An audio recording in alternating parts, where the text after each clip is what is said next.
A paz do Senhor Jesus para todos. Desde já quero aqui agradecer, né, você que tem assistido meus vídeos, você que tem compartilhado, você que tem comentado, e dizer, né, que na semana passada não pude gravar sobre a lição de número 3, que foi aí comentada pelo nosso irmão presbítero Marcelo Gomes, mas estou aqui, para estar fazendo um breve comentário, né?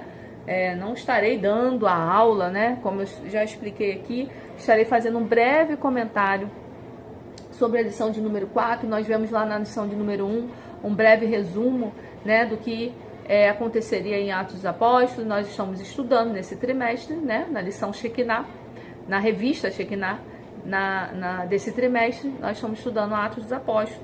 Na lição de número 1, nós vimos aí um resumão, né? Na lição de número 2, nós vimos o que aconteceu antes do Pentecoste.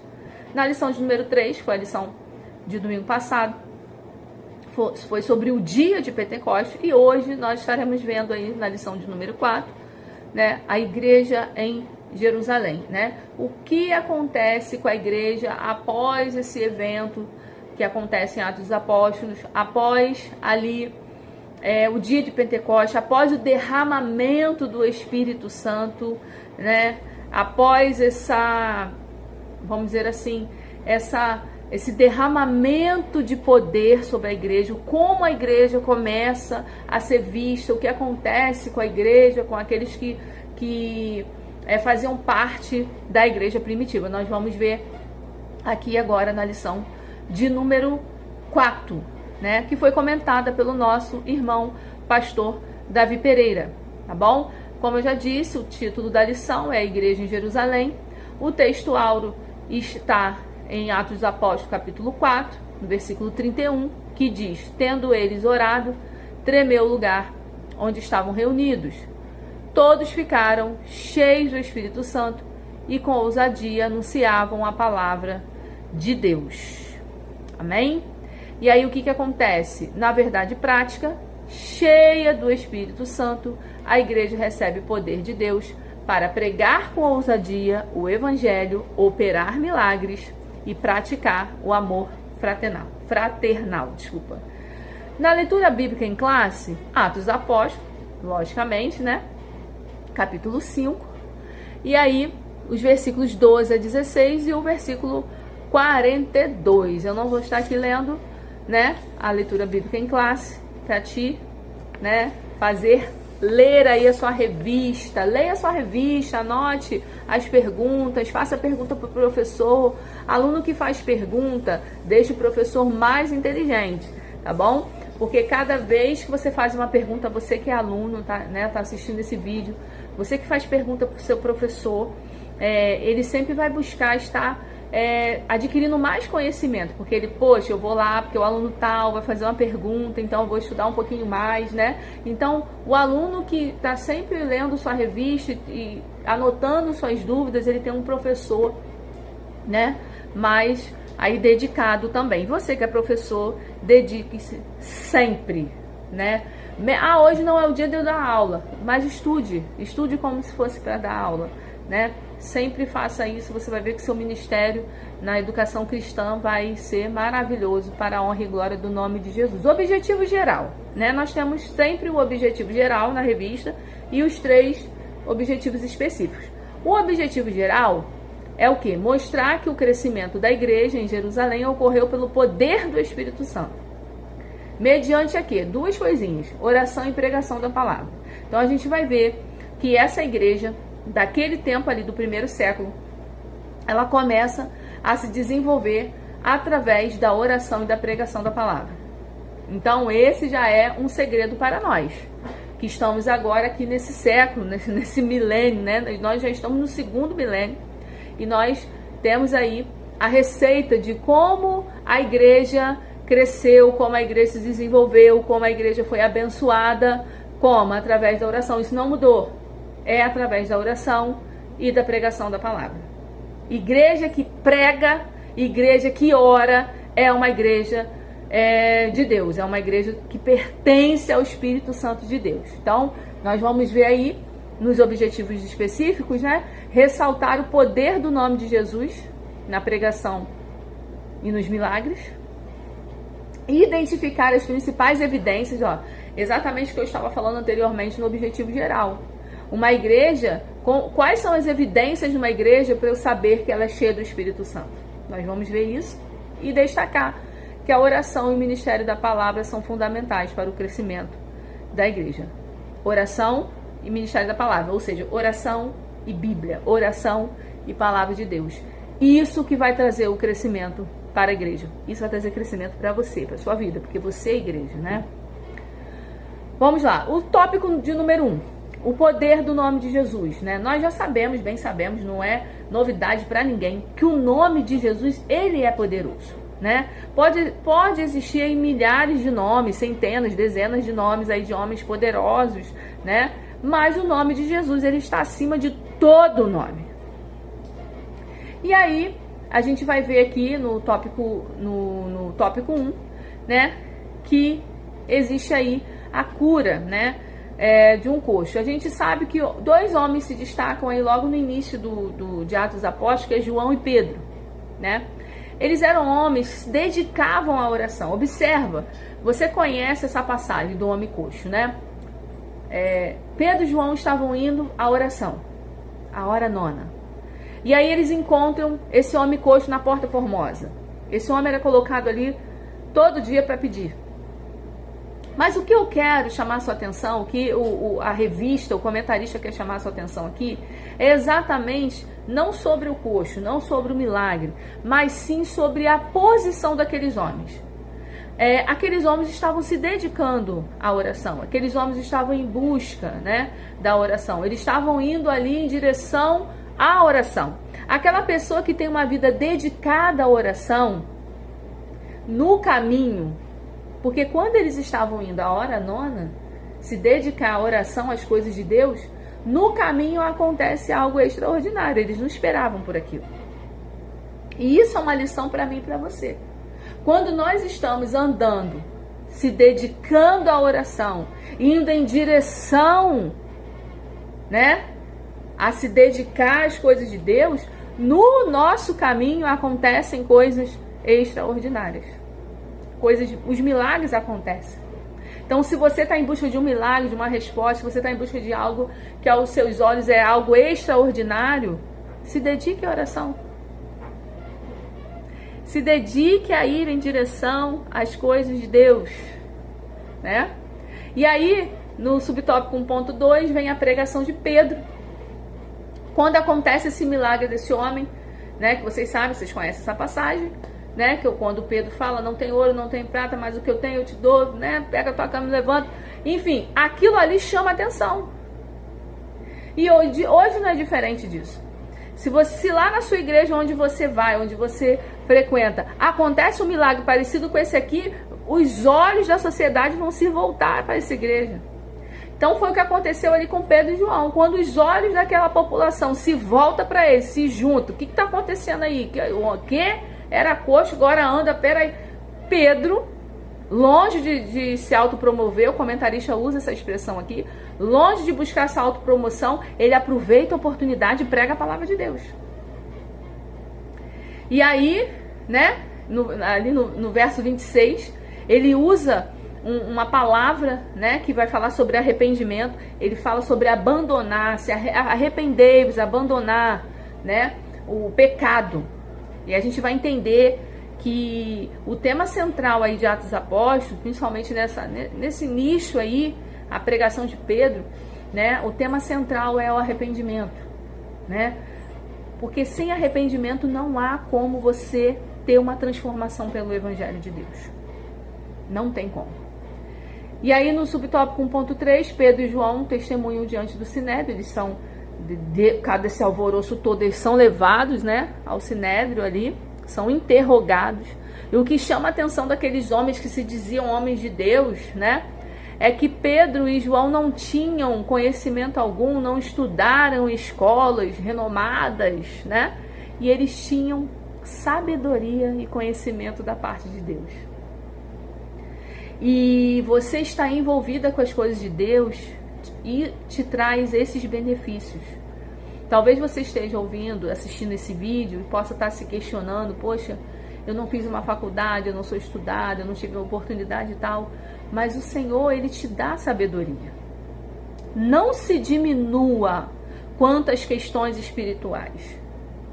Quando você busca com sinceridade, oração, meditação na palavra de Deus, você adquire tanto conhecimento, que é uma coisa natural, que você vai estudar a palavra de Deus, mas também a sabedoria divina.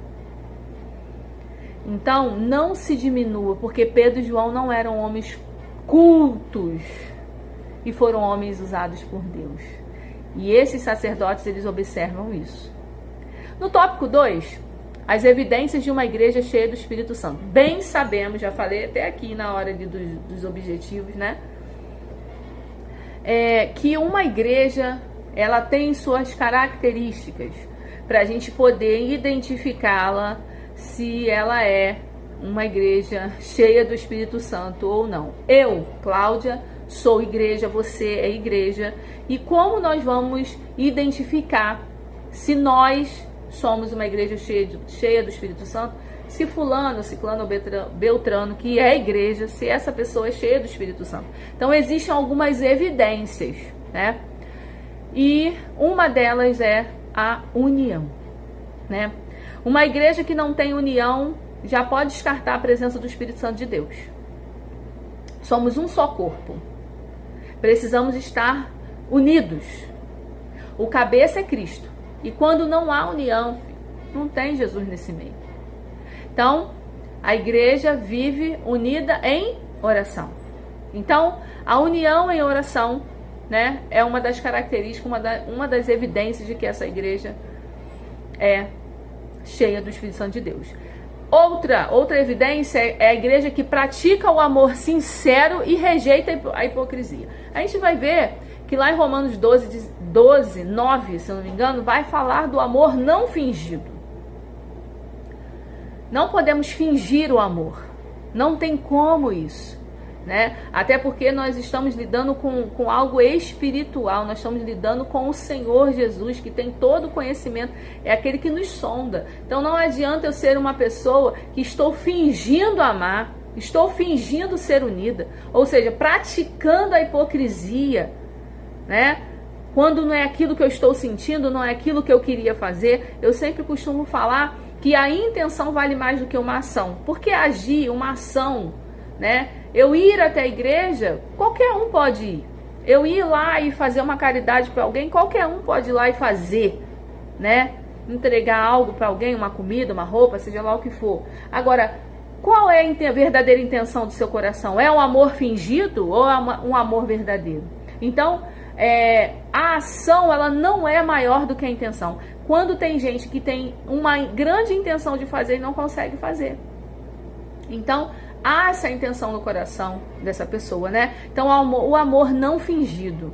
Então, a segunda característica, né, de uma igreja que é cheia do Espírito Santo é aquela igreja que ama, que tem o amor não fingido, né? E também sobre aí o subtópico 2.3, ainda falando sobre as evidências, a igreja manifesta o poder de Deus e sofre perseguições. Então, uma das evidências de que essa igreja ela está cheia do Espírito Santo é uma igreja que manifesta poder de Deus. Não é poder do homem, não é poder do dinheiro, é o poder de Deus. É necessário o poder de Deus ser manifestado no meio da igreja, para que seja, a gente possa ver, enxergar como a evidência de que essa igreja está cheia do Espírito Santo. E uma outra evidência é quando essa igreja sofre perseguição. Tá bom? Então, nós vamos ver que ainda hoje as igrejas sofrem muitas perseguições. A gente vai ver que na política a igreja tem sofrido perseguições. Não quero entrar em detalhes aqui, né? Mas nós estamos enxergando isso. E aquela igreja que ela é perseguida, né? Ela tem mais desenvolvimento. A igreja que é perseguida, ela cresce, ela se desenvolve. Mas a gente precisa entender que isso não é porque Deus é mau e permite a perseguição. Não, porque isso é uma evidência que essa igreja ela é cheia do Espírito Santo de Deus. Então você, né, você que é igreja, se você tem sofrido perseguições, lembre-se, Essa é uma evidência de que você está cheio do Espírito Santo de Deus. Amém? O tópico 3 vai falar sobre o crescimento da igreja e o testemunho de Estevão. Nós aí já sabemos, né, que para poder ter o crescimento da igreja é necessário, né, oração, pregação da palavra genuína de Deus. E a gente vai ver aqui no subtópico 3.1 que a prioridade é o quê? A prioridade na igreja ali naquele tempo era a oração e a palavra, e deve ser até os dias de hoje. A prioridade da igreja do século 21 precisa ser oração e palavra de Deus.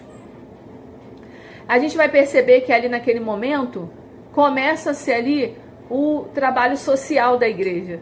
É quando alguns lá chamam, porque a gente percebe que a igreja agora primitiva, ela não tem só um grupo seletivo, né? Ela tem várias pessoas, tem grego, tem romano, tem várias pessoas, de várias nacionalidades. E alguns vão lá questionar que suas viúvas não estavam sendo assistidas. E aí a igreja começa sua assistência social, né? A sua assistência à sociedade. São separados alguns homens, né? Ali, se eu não me engano, 7 homens são separados ao trabalho do diaconato. Um desses diáconos, aqueles homens que serviriam à mesa, aqueles homens que serviriam às viúvas, ou seja, o ministério do trabalho mesmo, né? O diaconato. Ali começa ali, Estevão é um desses. Mas algo interessante na vida de Estevão, que mesmo ele sendo um diácono, mesmo ele entendendo que ele foi separado para servir, ele pregava a palavra de Deus. E ele pregando a palavra de Deus, alguns se incomodaram. Alguns foram contra, né?